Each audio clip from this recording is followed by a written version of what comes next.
Okay, the next part of the process is to remove these sections of the wood here, which is called a rebate. So we're going to try and create the rebate for our joints. So to begin with, the first thing we'll need to do is use our tenon saw and cut an incision across these two lines here to the depth of where you've marked out on the side. So it should be 9 millimeters. You need to make sure that when you are doing it, you are cutting to 9 millimeters on both sides. Okay, so place your pine onto your bench hook. Make sure that the line is in line with the side of the block here. With your tenon saw, always start at a slight angle, making sure that there's lots of pressure on the pine, making sure it's secure completely in the bench hook. At a slight angle, we're going to create a first score. This has to be really, really accurate. 2, 3, 4, 5. Now, I'm still at a slight angle, facing downwards, and slowly back and forth using the full length of the blade. Do not rush this one at all, and just keeping an eye on the line that you've marked. You need to come down exactly on that line. There's really not much room for error with this particular section. So nice and slowly, keeping an eye on the line.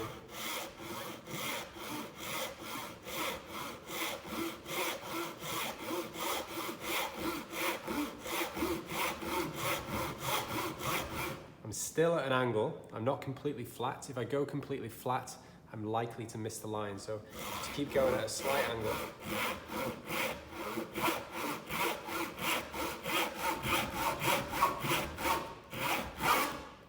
Okay, now that I've made that first incision, I can now pick up the pace. Just be mindful though, you shouldn't go beyond, it's really important, you don't go beyond a depth of 9 millimeters. So keep an eye on both sides of the pine as you cut.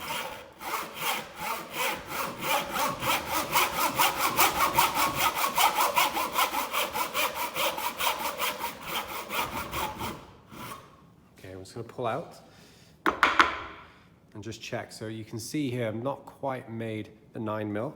On the other side, I'm nearly on 9 mil. So this one looks about 8 mil in depth, and this one only maybe 5 or 6. So I'm going to keep going, applying a bit more pressure onto this side.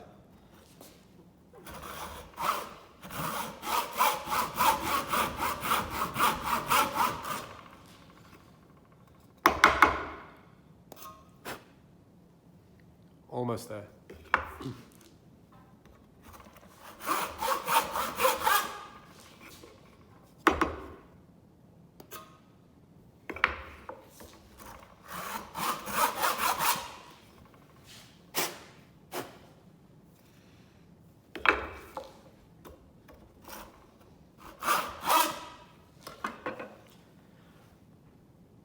Okay, so now that I'm at the 9 millimeter mark and no more, same on the other side, just double check. The next part of the process is to use a chisel on this line here that you marked out with a marking gauge.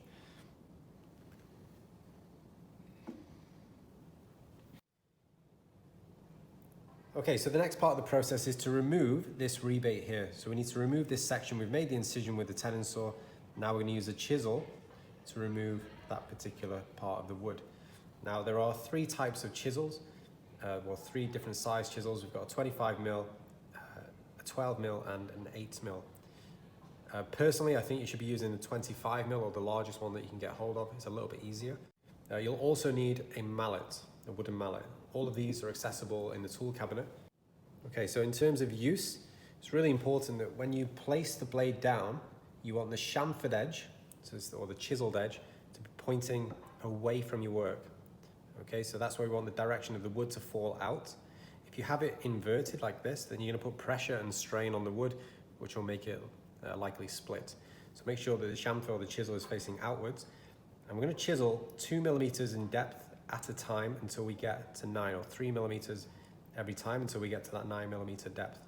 So to begin, roughly about 3 millimeters. And we're going to hold that chisel as vertically as we can by eye.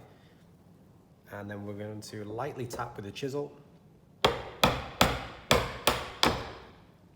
And we're going to start making our way across. So again, about 3 mil, hold it vertically.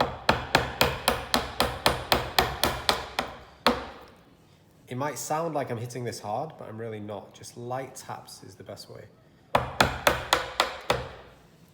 Okay, and then we're going to drop down another 3 mil. Vertical. And you'll notice that it's stopping where you made the incision with the tenon saw. And you're getting a nice clean cut.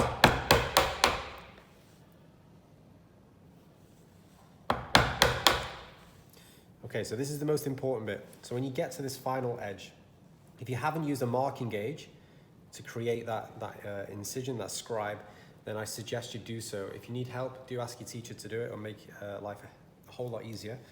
So your chisel should rest inside that scribe. And then if you hold it vertically, lightly tap, and go straight down. Place it inside that scribe, hold it vertically.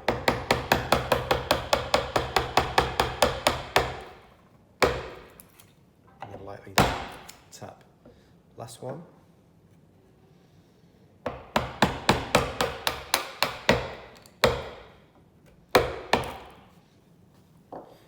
Okay, if your edges look a little bit uneven, you can feel them. This one's not perfect. Okay, now what we can do, be very careful with the blade. You can place it back on top, and if you hold it firmly and push towards the wood, so just do this by hand and create a much more even surface.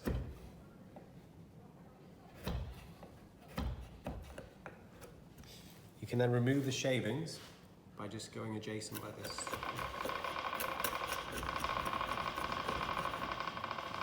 We want this to be as flat as we possibly can, so just clean it up by hand. You have to be quite firm, but do be careful.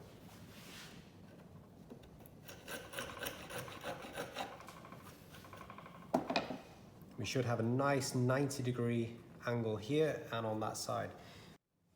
And that's it. So you should have a rebate for placing your other piece of wood. So your longer 240 piece of wood, that should fit in nicely into there. Okay, and you can see that gets adhered right into there. That's it, piece of cake.